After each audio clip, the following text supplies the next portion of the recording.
Baiklah, Assalamualaikum warahmatullahi wabarakatuh. Perkenalkan, nama saya Rida Yasmin Indah Faradila dengan NIM 21042203 mata kuliah Sistem Hukum Indonesia yang diampu oleh Bapak dosen Aldrif Rinaldi SH MHum PhD. Baiklah, untuk pertemuan kali ini saya akan membahas tentang materinya, yaitu sistem hukum dan struktur hukum dengan subtopik sistem hukum di dunia, sistem hukum yang dianut di Indonesia, serta struktur hukum di Indonesia. Baiklah, tanpa basa-basi, langsung saja kita masuk pada materi pertama, yaitu sistem hukum di dunia. Macam-macam sistem hukum di dunia. Manusia yang hidup di dunia memerlukan hukum, sebab hukum dapat mencegah terjadinya konflik, juga dapat menanggulanginya apabila konflik itu terjadi. Berdasarkan itulah, masing-masing negara di dunia memiliki sistem hukum yang disesuaikan dengan karakter masyarakatnya.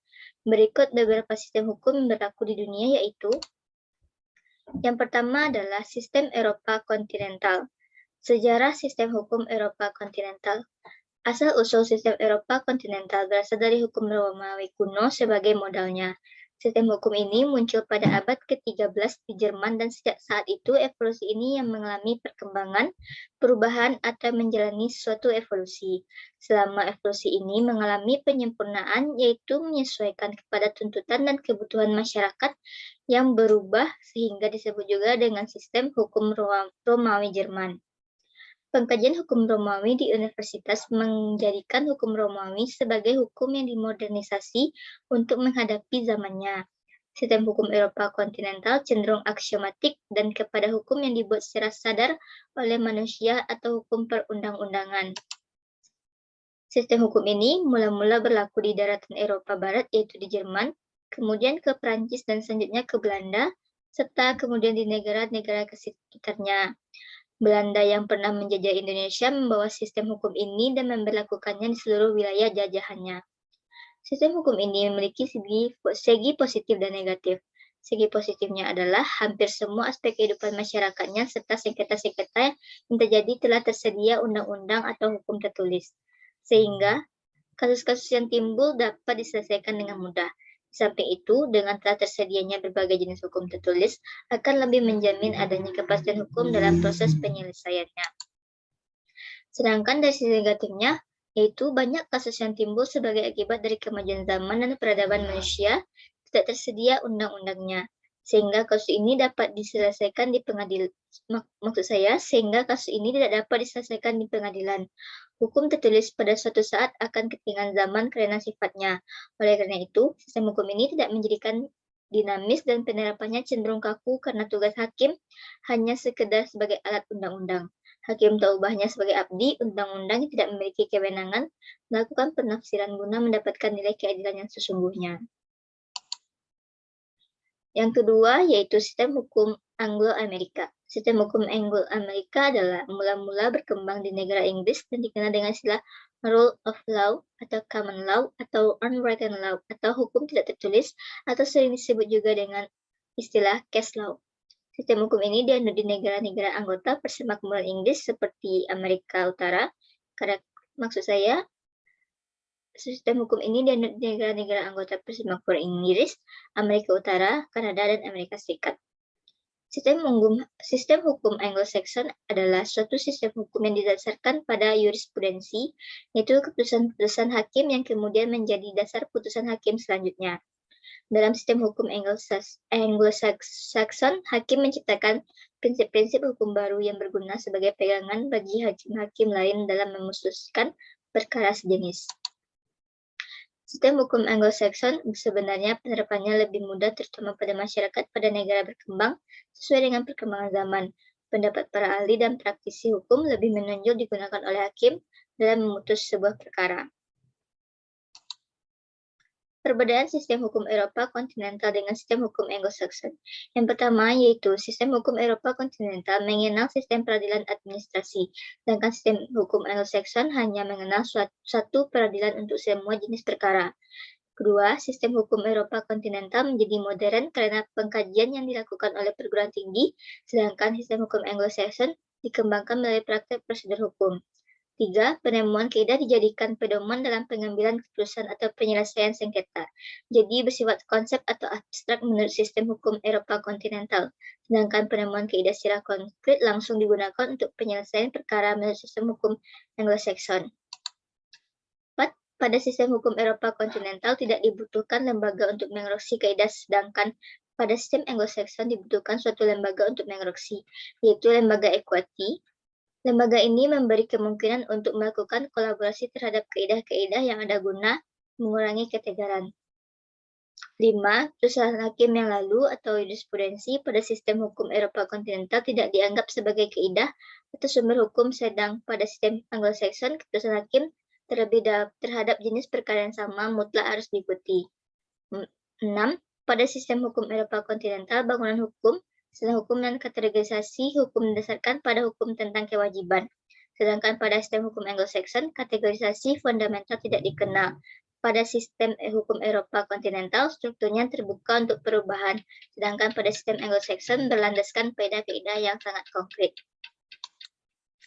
Ketiga, sistem hukum adat. Materi ketiga, sistem hukum adat.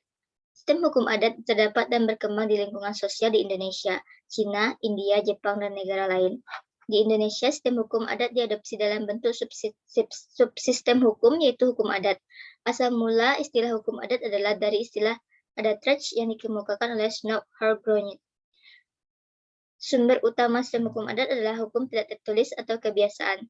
Sifat hukum adat adalah tradisional dengan berpangkal pada kehendak nenek moyang.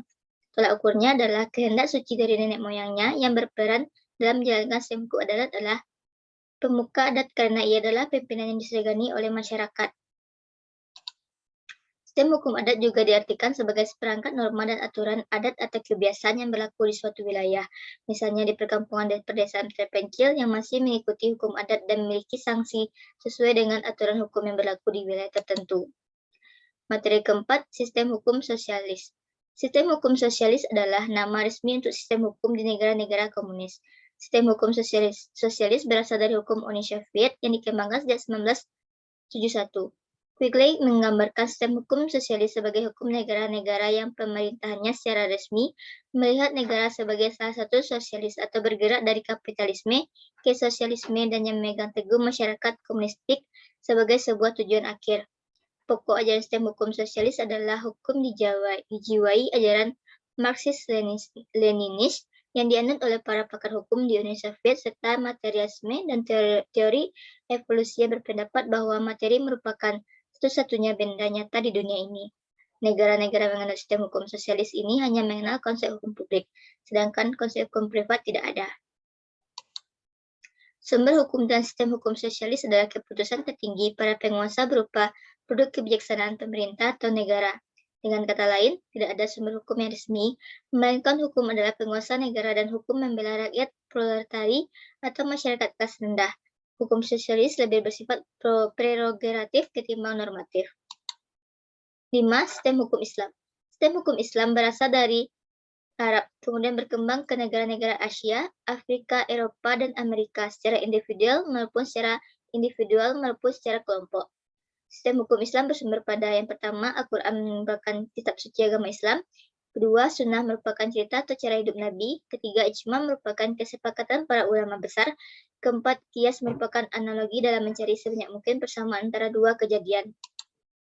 Berikut beberapa ciri khas sistem hukum Islam yang membedakan dengan sistem hukum lainnya, yakni pertama, bersumber pada wahyu Allah. Kedua, ketentuan-ketentuannya didasarkan pada akhlak dan agama. Tiga, sanksi terhadap pelanggarannya adalah rangkap jenis sanksi di dunia dan di akhirat.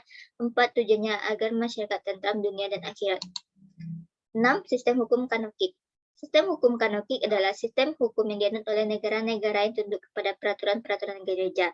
Kitab hukum kanokik terdiri dari 7 buku, yaitu buku 1 memuat tentang norma umum, yang kedua memuat tentang umat Tuhan, 3 memuat tentang tugas mengajar gereja, 4 memuat tentang tugas gereja menguruskan, 5 memuat tentang harta benda dunia gereja, 6 memuat tentang hukuman-hukuman dalam gereja atau sanksi dalam gereja, 7 memuat tentang proses atau hukum acara. Dalam kitab hukum kanokik terbagi menjadi dalam 7 buku dan setiap buku dibagi dalam bagian, seksi, judul, bab, dan artikel. Nomor-nomor ketentuan hukum disebut kanon.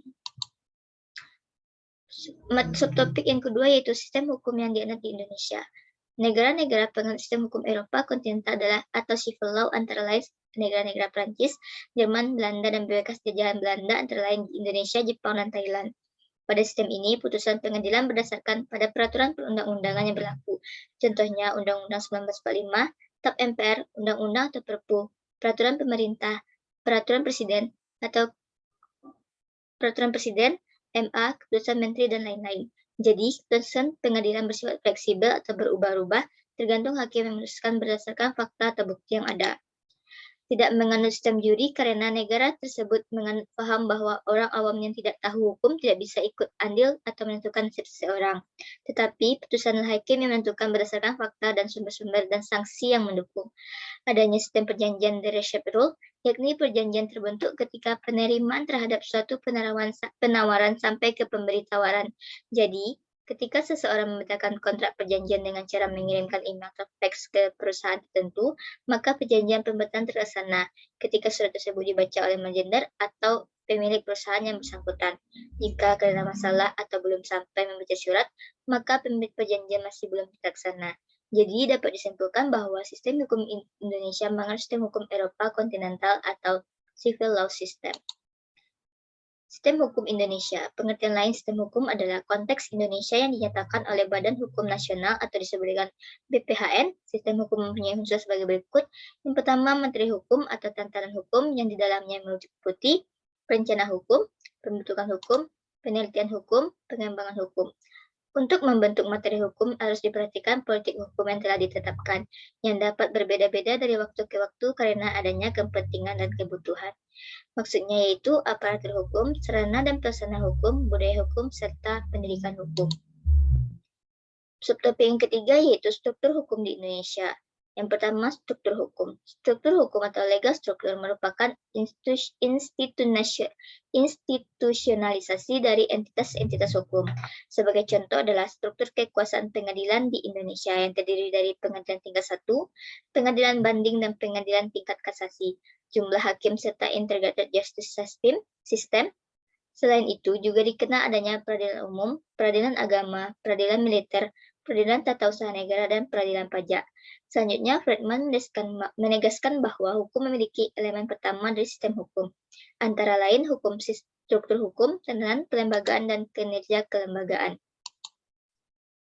Yang kedua, substansi hukum. Adapun yang dimaksud dengan substansi hukum atau legal substance adalah aturan atau norma yang merupakan pola perilaku manusia dalam masyarakat yang berbeda dalam sistem hukum tersebut.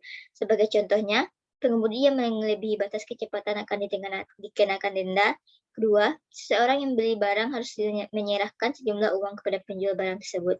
Di Indonesia, dikenal adanya hukum material atau disebut dengan hukum perdata, hukum tata negara, hukum pidana, hukum administrasi, dan hukum formil, atau disebut juga hukum secara perdata, hukum acara pidana, dan hukum acara lainnya. 3. Budaya hukum. Budaya hukum adalah sikap dan nilai-nilai yang terkait dengan tingkah laku bersama yang berhubungan dengan hukum dan lembaga lainnya. Baiklah, hanya itu yang dapat saya sampaikan. Terlebih dan kurang, mohon dimaafkan. Wabillahi taufiq wal hidayah. Assalamualaikum warahmatullahi wabarakatuh.